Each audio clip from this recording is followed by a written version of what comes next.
Welcome back to the Basement Tapes. Since instituting an action plan in 2008, Canada is starting to show a recovering economy. Meanwhile, there are 3 European countries struggling financially and with a plummeting workforce. Vanessa Trendade has more with this story. While Canada and the rest of the world are trying to pull through the 2008 economic meltdown, some parts of Europe are still feeling the aftershock. Bankruptcy is now a word that some European countries might have to use. The latest country to feel this strain is Portugal. Portuguese Parliament defeated an austerity plan on Friday, February 5th. An austerity plan indicates that there's a tightened economy due to a shortage of consumer goods. But Portugal is not the only country to feel the strain. Both Greece and Spain have also reached new lows. According to finance ministers in Europe, Greece has the largest budget deficit in the European Union, and it will be up to the European Union to bail out the country if it's needed. Canadian Finance Minister Jim Flaherty will be attending the G7 summit, and he says that the European financial situation will be on the table for discussion, as well as the worry that the strain is not only due to collapse of banking systems, but also because of government debt. These 3 countries are seeing many protests and strikes going on throughout their country. To try and solve their economic situations, both Greece, Portugal, and Spain have put together economic action plans, and they vow that they will keep to them. For Stu Journalism, I'm Vanessa Trendade. The European economy is struggling, and some Canadians may be feeling it here at home. Immigrants, students, and travelers are keeping a watchful eye on the economy to see if it worsens. Alison Tugid has this report. Since the 2008 economic crisis, nations across the world are doing everything possible to avoid bankruptcy. While there's much talk of the declining dollar, the crisis is taking its toll on the euro. The area where the financial blow is most significant is in southern Europe. Even though this is happening in another continent, people here are affected, as there are over 900,000 Canadians whose families hail from Greece, Portugal, and Spain. Canadians planning to visit the 3 countries are worried about how the possible bankruptcies will affect their travels. A St. Thomas student going to study in Spain is apprehensive about her trip. I'm a little bit worried about job prospects because my hope was to travel there, stay for the 6 weeks, and maybe try and find a job, get a visa. But I know that Spain's unemployment rate has just skyrocketed along with many other countries. So that's a bit of a worry for me, and I may not end up staying if I can't find any work. The unemployment level in Spain is predicted to go up to 30% by the end of this year, leaving almost 7 million people without jobs.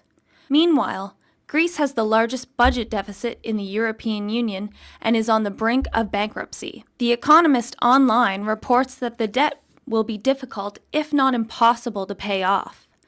This may leave Canadian tourists and those with ties to the country uncertain of future visits.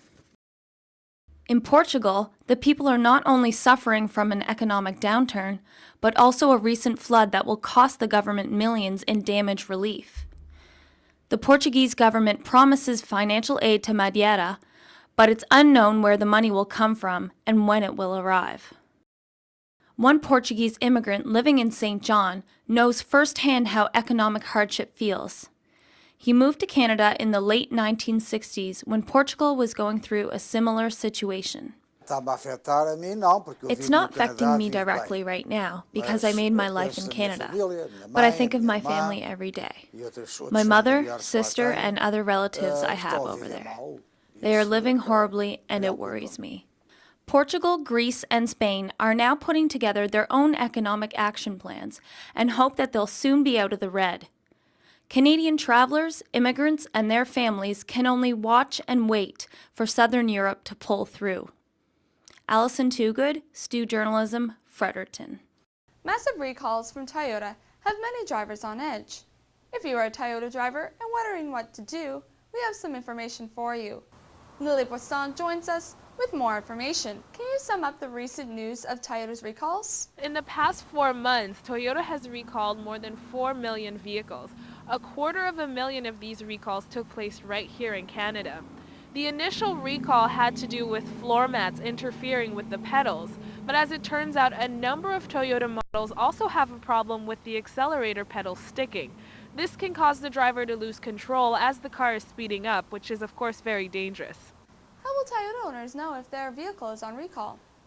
That's a good question. The list of affected models is on Toyota's website, but if you own one of the vehicles that has been recalled, the dealership should contact you directly.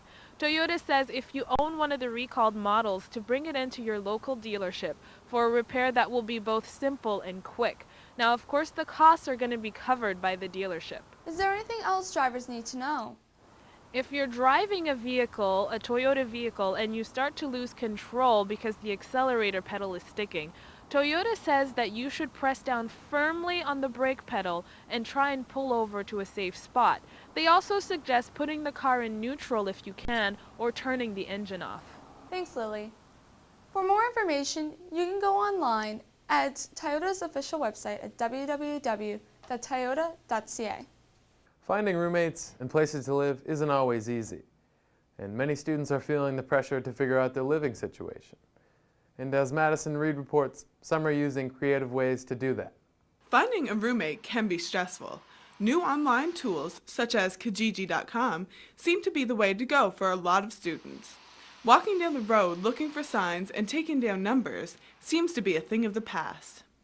Now, those same ads are just a click away.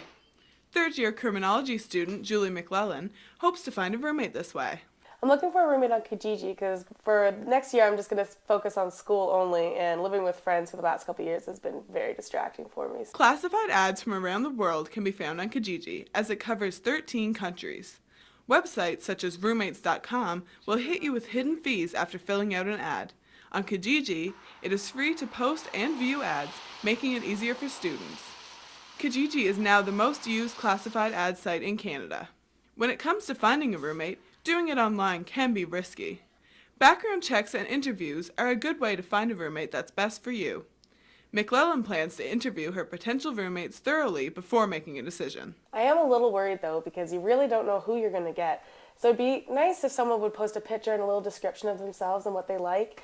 And the most I can do is interview everyone and see who I like the best.